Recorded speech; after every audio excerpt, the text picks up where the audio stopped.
The wind howled like a living creature. Snow slammed against the shutters of a crooked stone cottage that seemed to defy nature by still standing. Inside, a woman pressed her back against the door, holding it shut with every bit of strength she had left. Her hands were cracked, her lips pale and trembling, but her eyes, those eyes burned with something fierce. Outside, the medieval blizzard raged on. Inside, 3 small children huddled near the hearth, where the last orange embers of a dying fire struggled to survive. Her name is lost to time. She wasn't a queen or noblewoman, just a mother in a forgotten village somewhere in 14th century Europe. But the story of how she and her children survived one of the harshest winters of the Middle Ages tells us something powerful about what it meant to be human when nature was merciless. It was the year 1321, during the period historians call the Little Ice Age. Winters had turned brutal, crops kept failing, and hunger was everywhere. Rivers froze, trade stopped, and even the air felt heavier.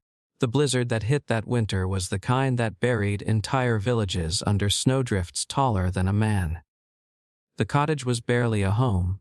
Stone walls that held the cold instead of keeping it out, a leaky thatched roof, and a single chimney that puffed more smoke inside than out. But it was all she had.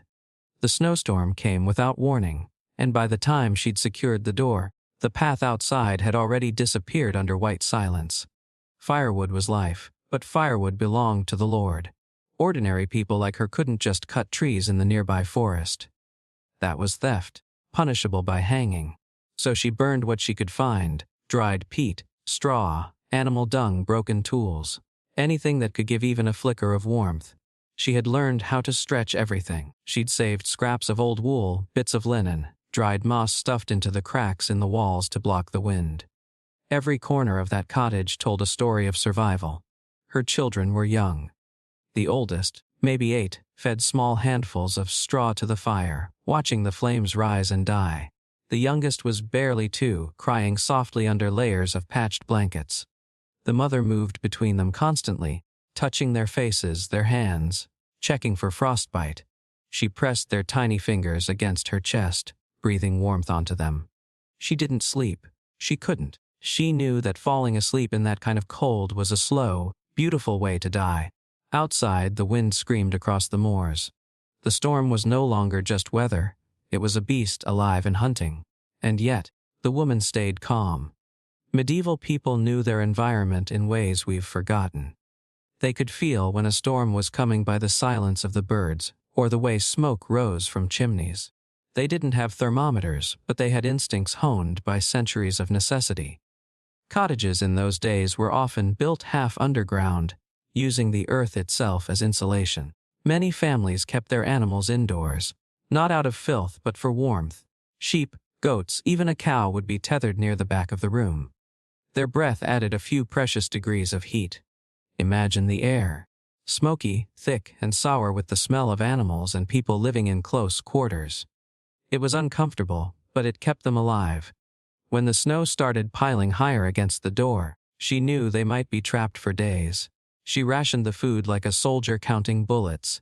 A handful of oats, a cup of dried peas, a small piece of salted pork she'd been saving since autumn. She boiled snow for water and mixed it into a thin porridge, feeding the children first. Her stomach growled, but she ignored it. She told herself that hunger made her stronger, that she could bear it if it meant they survived another day.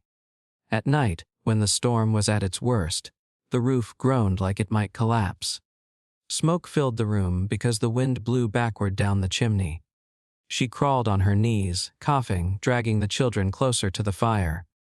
Their eyes were wide and frightened, so she did the only thing she could. She began to sing.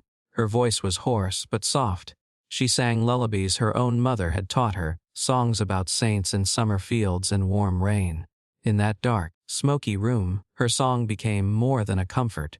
It was a shield. The sound of her voice was the only thing that stood between them and despair. It reminded her children that they were still alive, still human, still loved. By dawn, the storm had calmed to a whisper. The world outside had changed completely. She unlatched the door carefully. The snow was nearly up to her chest. No footprints, no smoke from the neighbors' chimneys. Just endless white and the eerie silence that follows death.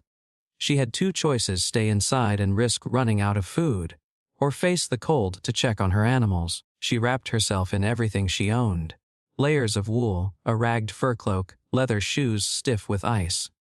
Her fingers were raw and bleeding from the cold, but she started to dig. The children watched from the doorway, eyes wide, as she carved a narrow path through the snow. It took hours to reach the barn, but the animals were alive. Terrified, hungry, but alive. Their body heat had kept the space above freezing. She whispered to them as she worked, thanking them like old friends. She milked the cow with trembling hands, each drop of warm milk falling like hope into the wooden pail. When she carried it back, her children drank slowly, eyes half closed in relief.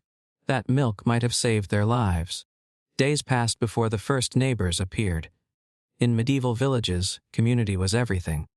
People checked on each other after storms because survival depended on it. Those who had a little food shared with those who had none. The church bells would toll softly for the dead, each note a reminder of how thin the line between life and death really was. When the thaw came weeks later, the valley looked like a graveyard. Roofs caved in, livestock lost. But people rebuilt. They always did. Medieval peasants didn't have the luxury of despair. They planted again. They repaired what was broken. They turned tragedy into another story to pass down at the fire when winter came again. And through it all, our mother endured. She might have lost weight, her hands might have split open from frost, but her children lived. That was her victory. No songs were written about her, no scribes recorded her name, but in that tiny cottage, she performed a miracle as real as any saint's. We often imagine the Middle Ages as all knights, castles, and kings. But history's backbone wasn't made of nobles. It was made of mothers like her, holding the world together with willpower, grit, and love. These women faced childbirth without doctors, hunger without markets, winter without heat, and still managed to raise children who carried civilization forward. Think about that for a moment. In today's world, we panic when the power goes out for a few hours, but she survived without electricity, running water, or medicine. Her fire was her only light, her faith was her only plan, and somehow she made it work. Maybe she prayed to Saint Bridget, the protector of the hearth, or whispered old pagan charms that lingered from her grandmother's time. Maybe she believed angels walked the storm with her. Whatever gave her strength, it worked. She didn't just survive that winter. She built a story of endurance that echoes quietly through history. And that's the beauty of it. History isn't just written in battles and coronations. It's written in moments like this, when a mother wrapped her shivering children in her arms and decided, no matter how cold the world became, that she would not let them die. By spring, the fields would thaw, rivers would flow again, and the air would smell of earth instead of smoke. She'd plant seeds in soil still damp from melted snow, hoping for a better harvest. Her children would chase each other barefoot in the mud, laughing as though winter had never happened. And she would watch them, silent, remembering the night she thought she'd lose them all, and smile. Centuries later, when we talk about resilience or the strength of the human spirit, we're really talking about people like her. Ordinary people who did extraordinary things simply by surviving. Her love burned hotter than any fire. Her courage outlasted the storm. So next time you step outside on a cold morning, breathe that frost-bitten air and remember her. The nameless mother who faced a medieval blizzard with nothing but her bare hands, her voice, and her will. The woman who proved that warmth isn't always something you build. It's something you are. And maybe, just maybe, her story still lingers in the world's memory. An invisible thread connecting every mother who has ever held her child close through the dark, whispering, "We'll make it. Just hold on." That's how she survived. That's how love survived. Even when the fire burned out, her heart never did.